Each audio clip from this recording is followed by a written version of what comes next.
PM Shri പദ്ധതിയിൽ നിന്ന് ഇന്നലെ ഏകപക്ഷീയമായി സർക്കാർ പിൻവാങ്ങി. രണ്ട് കാര്യങ്ങളാണ് സർക്കാർ തീരുമാനിച്ചത്. ഒന്ന്, ഗവൺമെൻറ് ഓഫ് ഇന്ത്യക്ക് കേന്ദ്ര ഗവൺമെൻറ്റിന് കേന്ദ്ര വിദ്യാഭ്യാസ വകുപ്പിന് കത്തെഴുതും, ഞങ്ങൾക്കിതിൽ നിന്ന് പിന്മാറണം, ഇതിൻ്റെ പല കണ്ടീഷൻസും ഞങ്ങൾക്ക് അഫോർഡബിൾ അല്ല, സ്റ്റേറ്റിന് താല്പര്യമില്ല, അല്ലെങ്കിൽ ഇന്ന കണ്ടീഷൻസ് മാറ്റിത്തരണം, അതെങ്കിലേ ഞങ്ങൾ ഇതിനകത്ത് നടപ്പിലാക്കുകയുള്ളൂ. അപ്പോൾ സ്വാഭാവികമായിട്ട് അവിടെ SSA ഫണ്ടുമായിട്ട് ടൈപ്പ് ചെയ്ത് വെച്ചിരിക്കുന്നതുകൊണ്ട് ആ പ്രശ്നങ്ങൾ വരും. പഞ്ചാബിൽ ഇതുപോലെയായിരുന്നു. പഞ്ചാബുകാർ ആദ്യം ആം ആദ്മി പാർട്ടി ആയതുകൊണ്ട് ആദ്യം അവർ പിന്മാറി, SSA ഫണ്ട് കൊടുത്തില്ല. പിന്നെ കോടതി പോയിട്ടും കോടതി മൈൻഡ് ചെയ്തില്ല. പിന്നെ അത് കഴിഞ്ഞ് വീണ്ടും SSA ഫണ്ട് അടുത്ത വർഷവും കൊടുത്തില്ല. മൂന്നാം വർഷമായപ്പോൾ അവർ അതിൽ പങ്കെടുത്തു, അതിനകത്ത് ഒപ്പുവെച്ചു, MOU ഒപ്പുവെച്ചു, അവർ പൈസ മേടിച്ചു. പിന്നെ ഇനി തമിഴ്നാടും പിന്നെ ബംഗാളുമാണ് ഇപ്പോൾ നിൽക്കുന്ന രണ്ട് സ്റ്റേറ്റ്. പക്ഷെ കേരളം എന്തുകൊണ്ട് ഇന്നലെ പിൻവാങ്ങി? മുഖ്യമന്ത്രിയുടെ ഒരു രീതി അനുസരിച്ചും CPM ഒരു വലിയേട്ടൻ അല്ലെങ്കിൽ മുതിർന്ന പാർട്ടി അല്ലെങ്കിൽ ലീഡ് ചെയ്യുന്ന പാർട്ടി എന്നുള്ള നിലയിൽ സാധാരണ കീഴടങ്ങാറില്ല. അത് സ്വാഭാവികമായിട്ട് രാഷ്ട്രീയമായി ഒരുപാട് തിരിച്ചടികൾ വരും എന്നുള്ളത് കൊണ്ട് തന്നെ കീഴടങ്ങാറില്ല. പ്രത്യേകിച്ച് മുഖ്യമന്ത്രി അദ്ദേഹം ഒരു തീരുമാനമെടുത്താൽ അതിൽ ഉറച്ചു നിൽക്കുന്ന ഒരു കാർക്കശ്യക്കാരനും ഉള്ളൊരു സ്വഭാവമാണ്. പക്ഷേ എന്നിട്ടും ഇന്നലെ CPM നന്നായി കീഴടങ്ങി, അല്ലെങ്കിൽ CPM CPIയുടെ മുന്നിൽ അടിയറവ് പറഞ്ഞു എന്നൊരു ഇമേജാണ് ഉള്ളത്. പ്രത്യേകിച്ച് ബിനോയ് വിശ്വത്തിൻ്റെ ഗ്രാഫ് വളരെയധികം ഉയർന്നിട്ടുണ്ട്. മുഖ്യമന്ത്രി പലവട്ടം ബിനോയ് വിശ്വത്തെ ഫോൺ ചെയ്തു. ആലപ്പുഴ ഗസ്റ്റ് ഹൗസിൽ വെച്ച് നേരിട്ട് 1 മണിക്കൂർ ഡിസ്കഷൻ നടത്തി. ഇന്നലെ രാവിലെ വെച്ചിരുന്ന ക്യാബിനറ്റ് 3:30 രാവിലെ എന്നിട്ട് 10 മണി മുതൽ 2 മണി വരെ ഉദ്വേഗജനകമായ ഒരുപാട് സംഭവബഹുലമായ കാര്യങ്ങൾ തിരുവനന്തപുരത്ത് AK സെൻറ്ററിലും MN സ്മാരകത്തിലും Delhi Ajay ഭവനിലും AK സെൻറ്ററിലുമായിട്ടൊക്കെ നടന്നു. MA ബേബിയും D രാജയും വളരെ സമയബന്ധിതമായി ഇടപെട്ടു. അവസാനം CPM പിൻവാങ്ങി. എന്തുകൊണ്ട് CPM പിൻവാങ്ങി എന്നുള്ളതാണ് 10 കാരണങ്ങളാണ്. ഒരു 9 മുതൽ 10 കാരണങ്ങളാണ് CPM പിൻവാങ്ങാനുള്ള പ്രധാന കാരണം. ഒന്ന് എന്ന് പറയുന്നത് PM ശ്രീ പദ്ധതിയെ പോലുള്ള പദ്ധതി NEPയുമായി ബന്ധപ്പെട്ടതാണ്, നാഷണൽ എഡ്യൂക്കേഷൻ പോളിസി. ആ നാഷണൽ എഡ്യൂക്കേഷൻ പോളിസിയെ SFIയും DYFയും CPMും CPMൻ്റെ പോളിറ്റ് ബ്യൂറോയും CPMൻ്റെ പാർട്ടി കോൺഗ്രസും എതിർക്കുന്ന ഒരു വിഷയമാണ്. അതുകൊണ്ട് തന്നെ അത് ഒരു പുനർവിചിന്തനം വേണം എന്ന് MA ബേബി കർക്കശ്യമായ നിലപാടെടുത്തു. അതല്ലെങ്കിൽ നാഷണൽ ലെവലിൽ പല പോളിറ്റ് ബ്യൂറോ കൂടുമ്പോഴും കേന്ദ്ര കമ്മിറ്റി കൂടുമ്പോഴും ഒക്കെ ഇതിന് ഉത്തരം പറയേണ്ടി വരും. MA ബേബിയാണ് അവിടെ ഉത്തരം പറയേണ്ടി വരിക. എന്തുകൊണ്ട് MA ബേബിയുടെ സ്റ്റേറ്റിൽ ഇങ്ങനെ ഒരു കാര്യം തീരുമാനിച്ചിട്ട് അവിടെ നിങ്ങൾ ഒരു ഹോംവർക്ക് ഇല്ലാതെ ഒപ്പ് വച്ചു എന്ന് ചോദിച്ചാൽ MA ബേബിക്ക് ഒരു ബുദ്ധിമുട്ട് വരും. അപ്പോൾ അത് സ്വാഭാവികമായിട്ട് നാഷണൽ ലെവലിലൂടെ ഒരു ഇംപ്ലിക്കേഷൻ വരും എന്നുള്ളത് കൊണ്ടാണ് ഒന്നാമതായി ഇത് പിൻവാങ്ങാൻ തീരുമാനിക്കുന്ന കാര്യം. 2, ഇത് ഒപ്പിട്ടതിനുള്ള കാര്യം എന്താണ്? ഒപ്പിട്ടത് കുറച്ച് സമ്മർദ്ദം വന്നു, ഡൽഹിയിൽ നിന്നുള്ള സമ്മർദ്ദമുണ്ട്. SSA പൈസ അല്ലെ SSKക്കുള്ള സമഗ്ര ശിക്ഷാ അഭിയാനുള്ള സർവ്വശിക്ഷാ അഭിയാനുള്ള പൈസ തരില്ല എന്നുള്ള ടൈപ്പ് വന്നപ്പോൾ പണം വാങ്ങാനാണ് ഇത് ചെയ്തത്. അല്ലാതെ ഇതിനകത്ത് വേറെ കാര്യമൊന്നുമില്ല, വികസനം വരട്ടെ എന്ന് വിചാരിച്ച് മുഖ്യമന്ത്രി സതുദ്ദേശത്തിൽ ചെയ്തതതാണ്. അപ്പോൾ ഒന്നാമതായി ഞാൻ പറഞ്ഞ വിഷയം ഇങ്ങനൊരു വിഷയമുണ്ട്. രണ്ടാമത്തെ വിഷയം, CPM സാധാരണയായി എന്ത് കാര്യം ചെയ്യുമ്പോഴും നയപരമായ കാര്യങ്ങളാണെങ്കിൽ, നയപരമല്ലെങ്കിൽ പോലും അങ്ങനെ ചെയ്യാറുണ്ട്, പക്ഷേ നയപരമായ കാര്യമാണെങ്കിൽ CPMൻ്റെ സെക്രട്ടേറിയറ്റിലും സംസ്ഥാന കമ്മിറ്റിയിലും ചർച്ച ചെയ്യാറുണ്ട്. ഈ 2 വിഷയവും ഈ 2 സ്ഥലത്തും CPMന് ഇത് ചർച്ച ചെയ്യാൻ കഴിഞ്ഞിട്ടില്ല, പല കാരണങ്ങളാൽ കഴിഞ്ഞിട്ടില്ല. NEP പോലും ശക്തമായി ഇതുവരെ ചർച്ച ചെയ്തിട്ടില്ല, അതൊരു വിഷയമുണ്ട്. അപ്പോൾ രണ്ടാമത്തെ വിഷയം അങ്ങനെ നിൽക്കുന്നു. മൂന്നാമതായൊരു വിഷയം വരുന്നത് NEP LDF ഘടകകക്ഷികളുടെ ഇടയിൽ ഇത് ചർച്ച ചെയ്തിട്ടില്ല. അപ്പോൾ അവർ മൂന്നാമത്തെ വിഷയം അങ്ങനെ കിടക്കുന്നു, ഘടകകക്ഷികൾക്കിടയിൽ ഇത് ചർച്ച ചെയ്യാൻ പറ്റിയില്ല.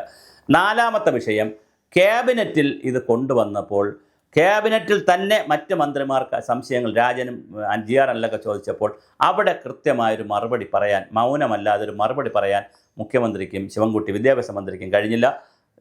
മുഖ്യമന്ത്രി പറയാത്തതുകൊണ്ട് ശിവൻകുട്ടിക്കും പറയാൻ കഴിയത്തില്ല. അല്ലെങ്കിൽ ശിവൻകുട്ടി പറയൂ, വിദ്യാഭ്യാസ മന്ത്രി പറയൂ എന്ന് പറഞ്ഞാലേ പിന്നെ പറയാൻ പറ്റില്ല. മുഖ്യമന്ത്രി അധ്യക്ഷതയിലിരിക്കുന്ന യോഗമാണ്, അല്ല ക്യാബിനറ്റാണ്, അവിടെ പിന്നെ കയറി അല്ലാതെ പറയാൻ പറ്റത്തില്ല. അപ്പോൾ മുഖ്യമന്ത്രി മൗനമായതുകൊണ്ട് ശിവൻകുട്ടിയും വിദ്യാഭ്യാസ മന്ത്രിയും മൗനമായി.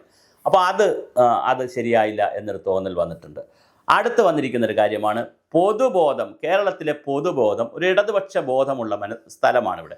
അപ്പോൾ ഒരു ഇടതുപക്ഷ ബോധമുള്ളൊരു സ്ഥലത്ത് അത് കോൺഗ്രസിനകത്തും BJPക്കകത്ത് പോലും അങ്ങനെ ബോധം, കാരണം ഒരു സംഘർഷബോധമുള്ളതല്ല. ഇപ്പോൾ RSS ഒക്കെ ഏറ്റവും കൂടുതൽ ശാഖകളുള്ളത് കേരളത്തിലാണ്.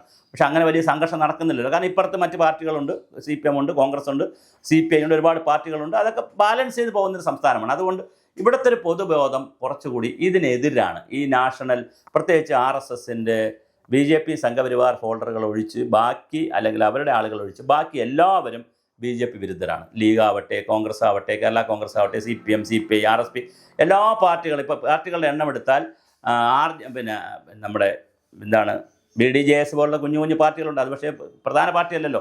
പ്രധാന പാർട്ടികൾ 10-20 പാർട്ടികൾ എടുത്താൽ, അല്ലെങ്കിൽ 10-15 പാർട്ടികൾ എടുത്താൽ, എല്ലാ BJP ഒഴിച്ചുള്ള എല്ലാ പാർട്ടികളും BJPക്ക് എതിരാണ്, RSSന് കേന്ദ്രത്തിനെതിരാണ്. ആരെയും കൂടെ നിർത്താൻ പറ്റും. കേരള കോൺഗ്രസ്, മുസ്ലിം ലീഗ് എല്ലാവരും എതിരാണ്.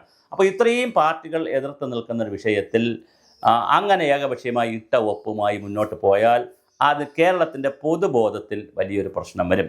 പിന്നെ സച്ചിദാനന്ദൻ, സാറ ജോസഫ്, പിന്നെ 1085 സാംസ്കാരിക നായകർ, ശാസ്ത്ര സാഹിത്യ പരിഷത്ത് പോലുള്ള സംഘടനകൾ, ഇവരെല്ലാം ശക്തമായി ഇതിനെ എതിർത്തു. അതിൽ ഒപ്പിടരുത്, ഒപ്പിട്ടത് ശരിയായില്ല എന്നൊരു അഭിപ്രായം പറഞ്ഞു. അങ്ങനെ ഒരു ബോധവും ഉണ്ടായി. അപ്പോൾ അതൊരു 4-5 കാര്യങ്ങളായി.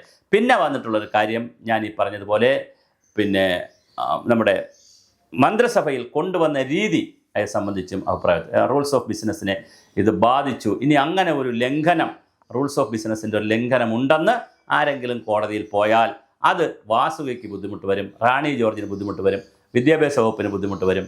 സ്വാഭാവികമായി മുഖ്യമന്ത്രിയുടെ ഓഫീസിൻ്റെ രതീഷ് കാളിയാടൻ ഉൾപ്പെടെയുള്ളവർക്ക് ഇതിനകത്ത് ബുദ്ധിമുട്ട് വരും. കാരണം അത് അങ്ങനെ ഒരു ക്യാബിനറ്റിനെ ഓവർടേക്ക് ചെയ്തുകൊണ്ട് 2 പ്രാവശ്യം ക്യാബിനറ്റിൽ ഡെഫർ ചെയ്തൊരു വിഷയം, ക്യാബിനറ്റ് റിജക്റ്റ് ചെയ്ത വിഷയമാണെങ്കിൽ ചെയ്യാനേ പറ്റില്ല. അതേസമയം ക്യാബിനറ്റ് റിജക്റ്റ് ചെയ്യാത്തൊരു വിഷയം, അല്ലെങ്കിൽ റിസോഴ്സ് ചെയ്ത് മുമ്പോട്ട് കൊണ്ടുപോകാത്തൊരു വിഷയം അടുത്ത ക്യാബിനറ്റിൽ തീരുമാനിക്കാമെന്ന് പറഞ്ഞ് മുമ്പോട്ട് കൊണ്ടുപോകുന്നതിനേക്കാണ് റിസോഴ്സ് ചെയ്ത് പോകുന്നത്. റിസോഴ്സ് ചെയ്ത് കൊണ്ടുപോകാത്തൊരു വിഷയം, ഡെഫർ ചെയ്ത് വച്ച ഒരു വിഷയം, അതൊരു കെപ്റ്റൻ അബയൻസ് പോലെയാണ്. വീണ്ടും വീണ്ടും അടുത്ത ക്യാബിനറ്റുകളിലേക്ക് വരാം ഡെഫർ ചെയ്യുന്ന വിഷയം. അങ്ങനെ വരാൻ സ്കോപ്പുള്ള ഒരു വിഷയത്തെ ഇങ്ങനെ കൈകാര്യം ചെയ്തപ്പോൾ അതിലുണ്ടായിരുന്ന നിയമപ്രശ്നമുണ്ട്. അത് വളരെ വലുതാണ്. അടുത്തൊരു വിഷയം എന്ന് പറയുന്നത് നിയമവകുപ്പിൻ്റെ ഒരു അഭിപ്രായം ചോദിച്ചപ്പോൾ നിയമവകുപ്പ് തന്നെ ഒരു അഭിപ്രായം കൊടുത്തു. ഇത് നയപരമായ തീരുമാനമായതുകൊണ്ട് നയപരമായ ഒരു തീരുമാനം വേണം ഇതിനകത്ത്. ആ ഒരു കാര്യമായതുകൊണ്ട് നയപരമായ തീരുമാനം വേണം. നയപരമായ തീരുമാനമെടുക്കാനുള്ള അവകാശം ക്യാബിനറ്റിന് മാത്രമേ ഉള്ളൂ.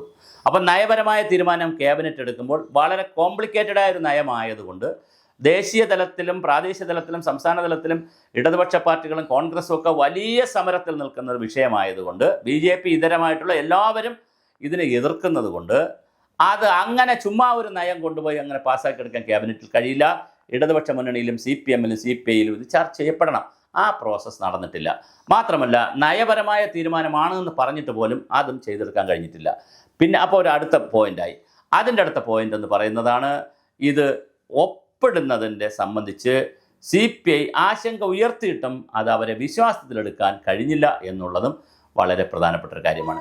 ഇങ്ങനെ നയപരമായൊരു തീരുമാനം എന്തുകൊണ്ട് നേരത്തെ ഒരു മന്ത്രിസഭാ ഉപസമിതി വെച്ച് പഠിച്ചതിന് ശേഷം, അല്ലെങ്കിൽ പൊളിറ്റിക്കലായൊരു LDFൻ്റെ ഉപസമിതി വെച്ച് ഇത് പഠിച്ചതിന് ശേഷം ഇടപെട്ടില്ല എന്നുള്ളൊരു പ്രശ്നവുമുണ്ട്.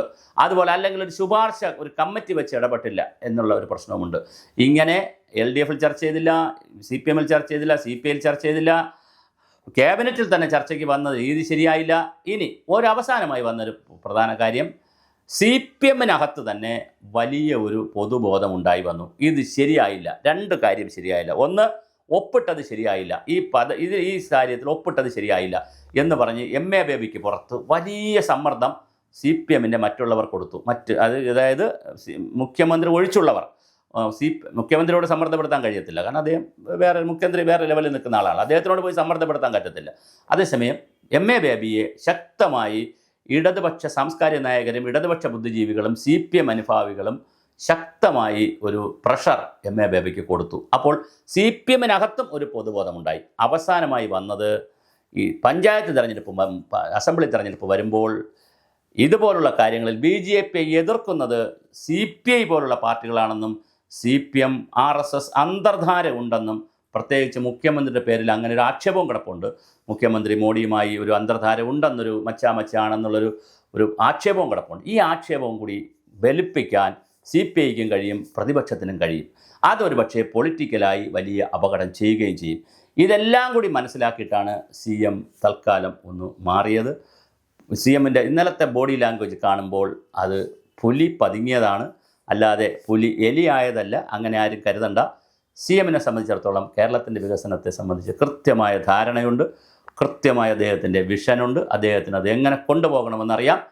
താൽക്കാലികമായി അദ്ദേഹം ഇത്രയും കോംപ്ലിക്കേറ്റഡായി 8-10 വിഷയങ്ങൾ വന്നതുകൊണ്ട് അദ്ദേഹം പിറകിലോട്ട് വന്നു. എങ്കിൽ പിന്നെ ഒരു ചർച്ചയായി ഇതൊന്ന് തീരുമാനമാകട്ടെ എന്ന് പറഞ്ഞ് പാർട്ടിയുടെ സമ്മർദ്ദമുണ്ട്, MA ബേബിയുടെ സമ്മർദ്ദമുണ്ട്, D രാജയുടെ സമ്മർദ്ദമുണ്ട്, എല്ലായിടത്തുനിന്നും ഒരു സമ്മർദ്ദം വന്നപ്പോൾ അതിലേക്ക് CM തൽക്കാലം ഒന്ന് കണ്ണടച്ചു എന്ന് മാത്രമേ നമ്മൾ കരുതിയാൽ മതി. ഇത് വേറെ രൂപത്തിൽ, വ്യത്യസ്തമായ രൂപങ്ങളിൽ ഇനിയും പല കാര്യങ്ങളും കേരളത്തിൽ നടപ്പിലാവുക തന്നെ ചെയ്യും. കാരണം CM പ്രഖ്യാപിച്ചിട്ടുണ്ട്, വികസനമാണ് പ്രധാനം, അതിനെ എതിർക്കുന്ന ശക്തികളെ അരിഞ്ഞു വീഴ്ത്തുക തന്നെ ചെയ്യും.